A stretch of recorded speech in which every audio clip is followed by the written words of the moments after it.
Morning. It's Thursday morning, April 13th. I'm out here on the trail doing a couple of interviews with trail hikers and doing a little hike myself. I ran into a couple guys here that are potential through hikers. So what I'm going to do is I'm going to let you guys introduce yourself and tell us a little bit about yourself and a little advice you have any for people that's on the trail, okay? So let's go ahead and start with you. Sure. My name's 50 out here on trail. I come from Pennsylvania. What was your trail name again? 50. 50. Yeah, short for 50 Shades. 50 Shades of Gray, huh? Yeah, the TV thing? story, I'll keep it out of the interview because it gets a little lengthy, but it's not as bad as you might think. Yeah. Okay. Yeah, so we started, both of us in Georgia, pretty close to one another. I started March 5th. Yogi started March 4th. So we're both working on a pretty quick through hike, trying to move pretty quickly. I start dental school in August, so I'm trying to be off the trail in mid-July. So this is just kind of my way to get out away from society for a little while, simplify things, get my mind clear, and kind of tackle a challenge before moving on to another big challenge in life. So Understand. You have any leg problems or feet problems or anything? my legs are pretty good. Definitely towards the beginning of the hike, the first 150 miles or so, the legs took some serious adjusting. Since then, it's been mostly foot problems, but they're not bad. They're kind of clearing up a little bit. Just they're pretty much sore every morning a little bit. But I just switched to trail runners from boots, and I'm hoping that makes a big difference. Boots really beat my feet up, got me a lot of blisters. Just made the feet sore pretty much every day, so I'm kind of experimenting right now. How long did it take your appetite to kick in? Probably like a week. A week, huh? Yeah, I mean, it's at tops right now. We just stayed all you can eat Chinese in town, and we destroyed it. First few days, though, you feel like you want to kind of throw up and stuff, don't you? It makes you a little sick, yeah. You're not used to that kind of exertion, so Kind of. definitely didn't have the appetite initially. Okay, let me move on over to your partner here. All right. Introduce. I'm Yogi. Shaggy? Yogi. Trail name Yogi. Yogi, okay. From Connecticut. So we're both pretty much walking home. Just graduated from school with a degree in computer engineering in December.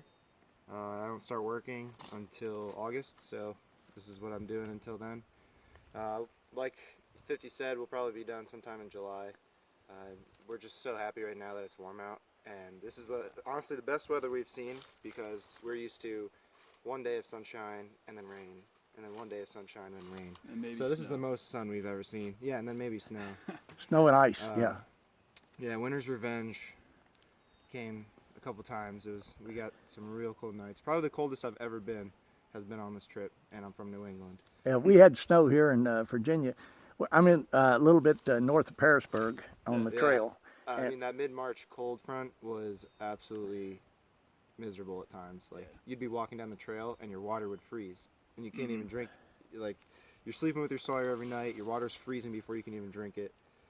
And we were in the Smokies then, so it was even colder since we were at such high elevation. So Right. it was tough. Okay. So your legs and feet holding up good? Yeah, my feet. I just got a new pair of shoes yesterday. My first pair, the Salomon XA Pro 3Ds. A lot of people really like those. I liked them. Those lasted about 600 something miles, almost 700. I used them before the trail.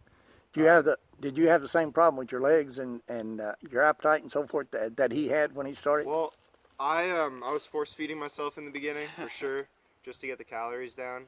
But maybe 2 weeks into it, I started getting really hungry, and I think we can't carry, the two of us can't carry more than 3 nights of food. 3 nights is pushing it for us. We don't like to. Because that's just too much food. Yeah. For 3 nights and 3 days, I'm looking at like 11 pounds of food. I destroy food. His backpack has like a max of like. Well, actually, you know, if you're doing like 20 miles a day, you're actually using about 6,000 calories. My Fitbit's telling me 7,000. Yeah. Yeah, that's what I'm wearing. Your body maintenance will take anywhere from 1,500 to 2,000, maybe Yeah. 2,500, depending on I mean, my your Fitbit weight. says today already 2,000 calories. 2,000 calories. How far have you come? 6.66. Yeah. We're doing our best to eat a lot, get enough calories. So, I mean, right now we're on a 2.5 day food carry, Yeah. and That's pretty heavy. we're probably carrying like I might have 12 pounds of food. We're You gonna carry- eat all of it. You carry vitamins also? Yeah. Vitamins? Oh, yeah, vitamins for sure. So we actually have 2 guys that we had to leave behind because they got sick. Right. And we're pretty sure the vitamins helped us. Right. The 'Cause they weren't vitamins. taking vitamins and we're taking them. Well, what happens out here on the trail is that you don't get a lot of fresh fruit and greens and stuff the way you need to because you're trying to pack calories, and that's peanut butter and nuts and Yeah. things like that. I You started know? making PB&Js recently. Packed out a loaf of bread. It's really nice. Yeah, We eat yeah. a lot of calorie-rich and sugar-rich things, but Right. not a lot of things with a nice range of nutrients and vitamins. Until So, we're in town. yeah, when we're in town, we do our best, eat our fruits and veggies. So try to catch up on that, keep the immune systems up. So vitamins definitely help with that. How much weight you packing? Right now, mine, with my food, it's probably like 25 25 with food? with the food in here right now. That's good. Yeah. That's good. I mean, my backpack, it's the Ohm by ULA. So Right. if you put over 30 pounds in it, you're ripping it. So Okay. It kind of forces you to go lightweight. Right, That's right. a huge plus. Well, you Go can see lightweight. I'm really heavily packed down here Yeah. this morning too. Lightweight is That the is way to go. ultralight right there. I So got a water bottle. Of course, I'm only going 3.5 miles this morning, so Yeah. that's not bad. Sometimes I'll do maybe a 4 mile hike with no water. Oh, You know? yeah. Yeah. Yeah, I mean, when you're home. Yeah. Yeah. We're going like 5 miles without water this morning. So Yeah. I started way too heavy. I mean, that's relative like to everyone, but I started with like a 30-pound base weight. I've been cutting that. I really don't know where I am. I might be like between like 22 and 24 now. Maybe carrying like a little over 30 pounds of food. So Yeah. something like that.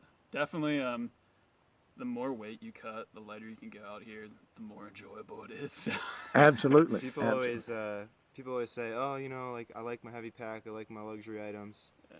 Until you hurt your knees, twist an ankle. and Start going 20 miles a day. You never. Yeah, it's. I mean, you Yeah. can. It's possible to carry a lot, but it's not gonna be fun.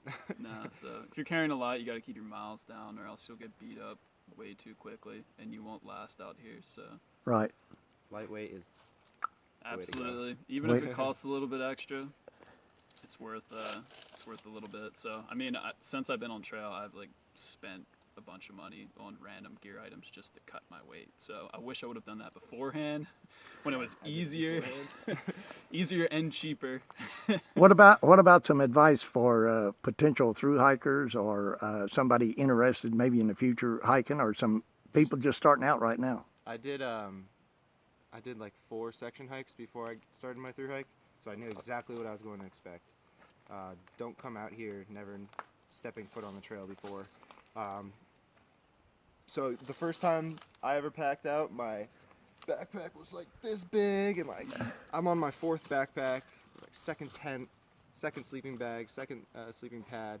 I've just changed since my first hike so much to something that I haven't changed at all on this So- hike yet. Definitely do some miles and try to Yeah. get in shape before you come out here, right? I probably had like Absolutely. 220 trail miles before I came out here. Right I- before? No, like the summer before. Like I've already done all of Massachusetts Okay. in one trip. I did Connecticut to Vermont this past summer. Now I learned a lot on that trip. But still yet, when you first started out, you had that, I had a huge pack. I had wanted a to water throw up. bladder. Yeah. I had all sorts of stuff I didn't need. I had a self-inflatable pad. Okay. A 4-pound tent. I had all sorts of heavy things. That Okay. I didn't need. advice? That's it. Go light. Go Yeah. light. What about Yeah, it? Anything? I was working like crazy before I came out here to afford to do this hike, so I can attest to that because I did not have that much time to refine my gear. Yeah. It's not fun to do all that on the trail. So obviously, like when you get out here, like the main thing you want to do out here is have fun. That- And you know, you try to think like, oh, I'm gonna be able to have fun, like no matter what my gear situation is. They s- It definitely gets difficult if you're not happy with your gear situation. It grinds on you every day. It's something you can't help thinking about. So do the prep beforehand. Get your gear list refined. Know what you're carrying. Know how to use it. Keep your weight down. It'll be a lot more enjoyable out here. You'll be able to enjoy the views more. Enjoy the hiking more. Just enjoy the experience more. So I've heard that if you start at Springer in the spring at the right time, and you walk up that mountain, you can see all sorts of gear on the side of the trail Oh yeah. that people have thrown Stuff away. Literally, there's stuff hanging in trees like all over the place for the first couple miles. Yeah. So yeah, but I mean, definite advice is enjoy yourself while you're out here. It's easy to get down on yourself on a bad day. So I'm sure you hear that all the time, but never quit on a bad day. And it makes it easier to have more good days when you go lighter and come in prepared physically and gear wise. Mentally so too. mentally, yeah. So we have a buddy who maybe is starting to struggle a little bit mentally, and he's been just blue blazing all around, and That's no good. yeah, he's kind of burning out a little bit. So he started very heavy. Yeah. Definitely wore on him. Still pretty heavy. Still heavy. I've heard it's like at least 50% mental, Oh yeah. and the longer you stay out here, the more mental the thing becomes. You know. Right. So let me go ahead and close out this interview. You guys wanted to see one of these others that I did this morning. Oh, yeah. So I'm going to show you that. So let me go ahead and close this out, and let me say thank you. And I'm going to close this out and show you guys that other interview. Okay. Thanks.